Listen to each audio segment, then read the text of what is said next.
And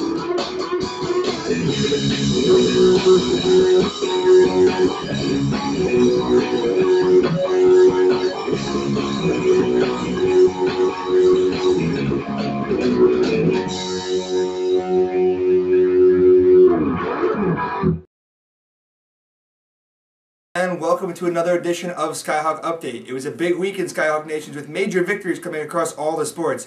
We're here to get you caught up. I'm Brendan Murray, and I'm joined at desk by a new addition to our roster, Lee Greeley. And Lee, why don't you get us underway with ice hockey?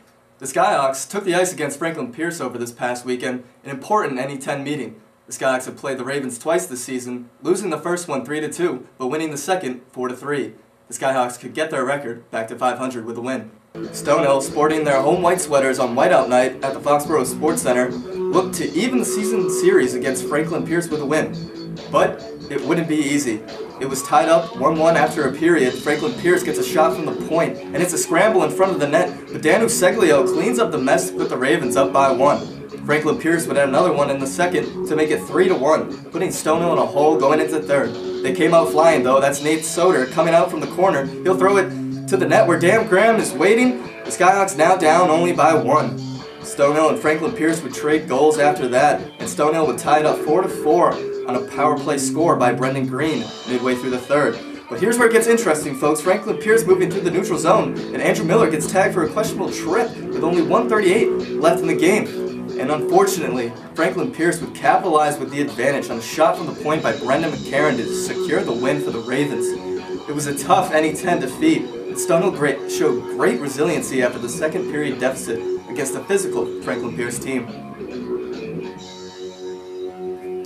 And we'll also take a look at Stonehill's game against UMass Dartmouth on January 29th, where Stonehill went on an offensive tear with hat tricks from Kevin Offiero and Tom DiPaolo, with Dana Borges tallying another one with 15 goals. It was an all-around great effort as Chris Taziopoulos got 38 saves, only allowing 2 goals. Now we'll head over to the hangar to take a look at the women's basketball team. The Skyhawks went into the week trying to start a new winning streak after falling against AIC, but they are also ranked 15th nationally, trying to defend that ranking when they tipped off against the Panthers of Adelphi University, and it was a rough going for the Skyhawks in the first half. You can see they missed this shot. They'd go down 6-0. They're on to come back. Asia Ewing on a nice down low move. That would put the Skyhawks up 3, but the struggles would return early in the first.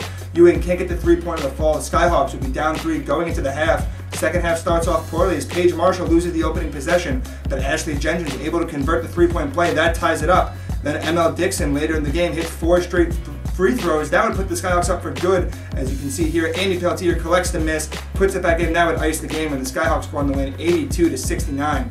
They would also take that winning streak over to Pace University, where they would pick up a big victory thanks to the nice play of Asia Ewing and Tori Faeta. That game went to overtime as the Skyhawks squandered a first half lead, but the double-doubles from the post players are able to get the victory home for the Skyhawks.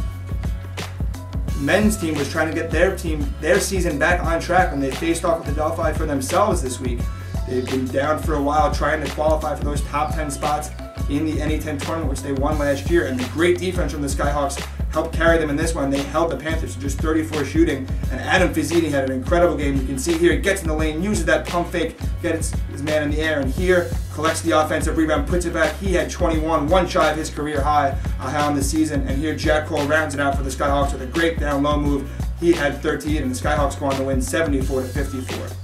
The men's team also took on Pace this weekend and were able to string their first 2 wins together this season in the NE10. Jack Cole was the big performer in this one. He had 15 points and 11 rebounds, contributing a double-double, and Brian Hamer pitched in for double-digit points as well. Men's track and field was recently ranked 25th in the nation by the Track and Field Coaches Association, and they were looking to defend that title during a busy Saturday afternoon. It started with the Tufts University Stampede, with the Skyhawks placed 14th while competing in just one event, the 5,000-meter run. The Skyhawks dominated the race, led by Ethan Penny, placing 2nd, and Brian Wilcox in 5th as they took 6 of the top 12 spots. They also traveled to the University of Rhode Island for the coaches' tribute meet, where they placed 3rd, just behind UNH and host URI.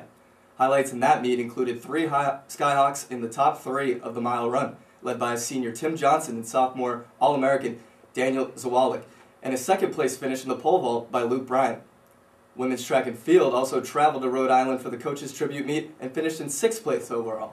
They were led by junior Angelica May, who finished 2nd in the triple jump, and by the 400-meter dash duo of Maria Currit and Jordan Gray, who were able to grab the top 2 spots in their race. And as the men's and women's basketball teams round out their season, let's see where they sit in the NE10 going into the final stretch. The women's team is in great shape. They sit in 2nd behind only Bentley, who's in the middle of an incredible season. They're undefeated both in and out of conference. But one thing to keep an eye on for Stonehill, they just sit 2 games ahead of UMass Lowell, who's right behind them. And Stonehill still plays UMass Lowell and 2 other members of the NE10 top 5 with their remaining games. We take a look over at the men's team, and the story's a little different. They've struggled this season and find themselves currently sitting out of the qualifications for the tournament they won last year, the NE10 conference tournament. The good news for the Skyhawks, though, they are only 1 game out of the top 10, and with 3 games left to go against the bottom of the NE10, they still have a chance to make it to the postseason. Well, that's going to just about wrap up another week of Skyhawk Update. And Lee, I really hope you enjoyed your first time behind the desk.